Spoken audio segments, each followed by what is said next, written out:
بسم اللہ الرحمن الرحیم۔ السلام علیکم پیارے دوستوں، ہمارا آج کا یہ ٹاپک قرب قیامت سے پہلے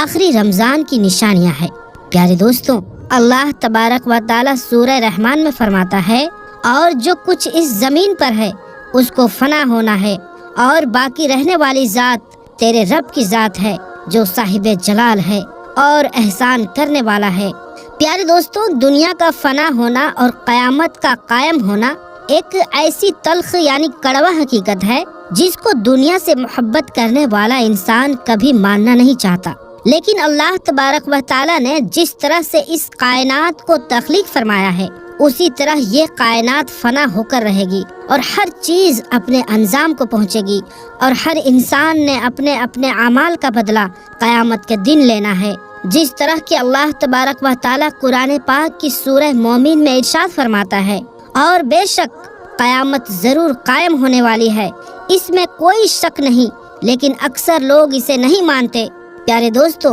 حضور پاک صلی اللہ علیہ وآلہ وسلم نے قیامت کی بہت ساری نشانیوں کا ذکر فرمایا، لیکن آج کی اس ویڈیو میں جس نشانی کے بارے میں ہم آپ کو بتانے والے ہیں، ہم بات کرنے والے ہیں، اس نشانی کے بارے میں جاننا ہر مسلمان کے لیے ضروری ہے، اور اس نشانی کا تعلق آج کے دور میں ظاہر ہونے والی الگ الگ آفات سے بھی ہے۔ پیارے دوستو، آج کی اس ویڈیو میں ہم بات کریں گے قیامت سے پہلے آنے والے آخری رمضان کے بارے میں، کہ قیامت سے پہلے آنے والا آخری رمضان کیسا ہوگا، اس رمضان کے اندر کون کون سے واقعات رونما ہوں گے، اور قیامت سے پہلے آنے والے اس آخری رمضان کے اندر لوگ اندھے بہرے کیوں ہو جائیں گے، اور اس رمضان کی نشانیاں کیا ہوں گی، اور اس آخری رمضان کے سال میں زلزلوں کی کثرت کیوں ہوگی، اور کیا آج کے دور میں آنے والے زلزلے کہیں قیامت کی نشانی تو نہیں۔ پیارے دوستوں، اس آخری رمضان میں حضور پاک صلی اللہ علیہ وآلہ وسلم نے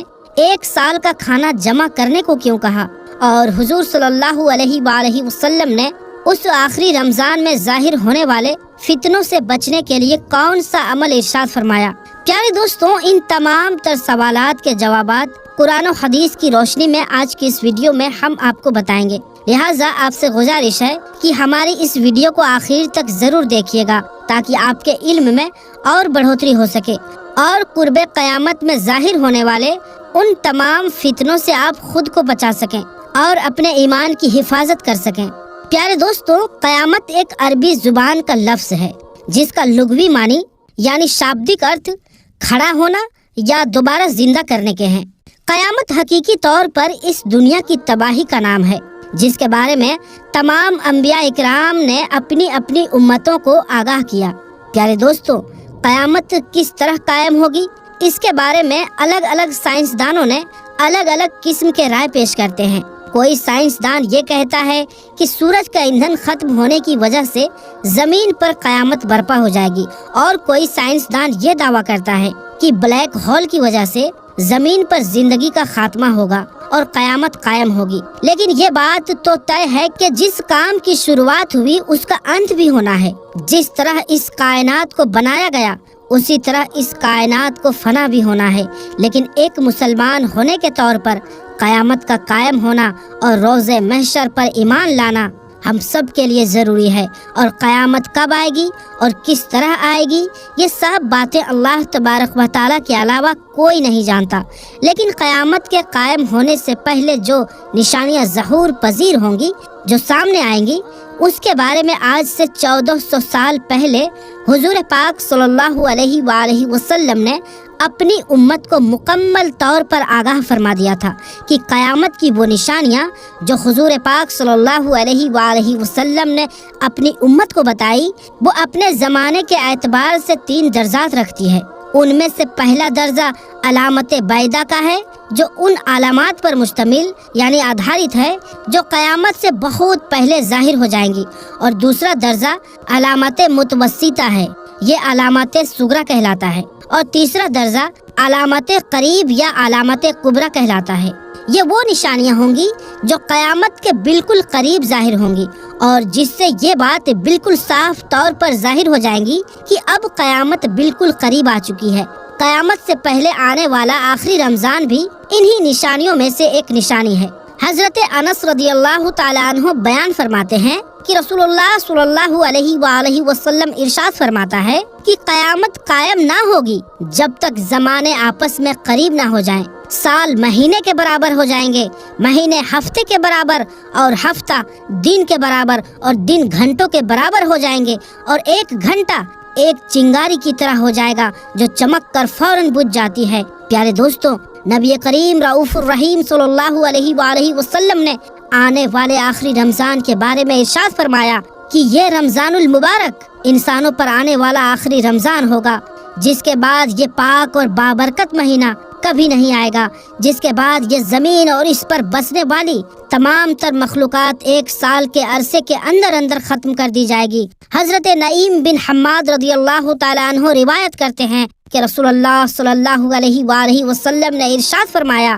قیامت سے قبل یعنی پہلے ایک ایسا رمضان آئے گا جس میں عوام الناس یعنی لوگوں کو ایک ایسی زوردار آواز سنائی دے گی۔ یہ آواز اس قدر خوفناک اور زوردار ہوگی کہ جسے سننے کے بعد انسانوں سمیت دوسری مخلوقات بھی سہم جائیں گی، اور لوگ اس آواز کی کھوج میں پڑ جائیں گے کہ یہ آواز کیسی تھی اور کہاں سے آئی تھی، لیکن کوئی بھی انسان اس آواز کی کھوج نہ لگا سکے گا۔ تو جس رمضان ایسی آواز سنائی دے کہ جس کی کھوج نہ لگائی جا سکے، تو اس کے بعد ایک سال کا رزق اپنے گھر میں جمع کر لینا، کیونکہ اس کے بعد دنیا سے رزق اٹھا لیا جائے گا۔ پیارے دوستوں، یہ رمضان المبارک حضرت امام مہدی علیہ السلام کے ظہور سے پہلے آئے گا۔ اس رمضان المبارک کے بعد حضرت امام مہدی علیہ السلام کا ظہور ہوگا۔ اس رمضان المبارک میں سورج گرہن لگے گا، آسمان پر ستون کی مانند یعنی مینار کے جیسا کوئی چیز روشن ہوگا، اور اس رمضان المبارک میں ملک شام میں سفیانی کی جانب سے مسلمانوں کو قتل عام کیا جائے گا۔ جب رسول اللہ صلی اللہ علیہ وآلہ وسلم نے ارشاد فرمایا کہ اس رمضان کے اندر ایک زوردار اور زبردست آواز آئے گی، تو صحابہ اکرام نے حضور پاک صلی اللہ علیہ وآلہ وسلم سے پوچھا کہ یا رسول اللہ صلی اللہ علیہ وآلہ وسلم، یہ آواز رمضان کے اول حصے میں یعنی شروعاتی حصے میں ہوگا، یا درمیانی حصے میں یعنی بیچ میں، یا آخر میں ہوگی؟ تو حضور پاک صلی اللہ علیہ وآلہ وسلم نے ارشاد فرمایا، یہ آواز نصف یعنی آدھی رمضان میں ظاہر ہوں گی۔ جب نصف رمضان میں جمعہ کی رات ہوگی تو آسمان سے ایک زوردار آواز آئے گی جس سے 70,000 لوگ بے ہوش ہو جائیں گے، اور اس زوردار چیخ کی آواز سن کر 70,000 انسان اندھے ہو جائیں گے، اور 70,000 انسان بہرے ہو جائیں گے، اور ایک روایت کے مطابق 70,000 لوگ رستہ بھٹک جائیں گے، اور 70,000 لڑکیوں کی بقارت زائل ہو جائیں گی۔ تو صحابہ اکرام نے حضور پاک صلی اللہ علیہ وآلہ وسلم سے دریافت کیا کہ یا رسول اللہ صلی اللہ علیہ وآلہ وسلم، تو کیا آپ کی امت میں سے اس آواز سے کون محفوظ رہے گا؟ تو رسول اللہ صلی اللہ علیہ وآلہ وسلم نے ارشاد فرمایا کہ جو اس وقت اپنے گھر میں رہیں اور سجدوں میں گر کر اللہ تبارک و تعالیٰ سے پناہ مانگے اور زور زور سے تکبیریں کہے۔ حضور پاک صلی اللہ علیہ وآلہ وسلم نے ارشاد فرمایا کہ اس آواز کے بعد ایک اور آواز ظاہر ہوں گی۔ پہلی آواز حضرت جبرائیل علیہ السلام کی ہوگی، اور دوسری آواز جو ظاہر ہوں گی وہ شیطان کی آواز ہوگی۔ حضرت عبداللہ بن مسعود رضی اللہ تعالی عنہ سے روایت ہے کہ رسول اللہ صلی اللہ علیہ وآلہ وسلم نے ارشاد فرمایا کہ رمضان المبارک میں چیخ سنائی دے گی، اور شوال المکرم میں شور شرابہ ہوگا، اور ذوالقعدہ کے مہینے میں قبائل کی بغاوت یعنی آپس میں قبیلے میں بغاوت ہوگی، اور ذوالحجہ کو خون خرابہ ہوگا،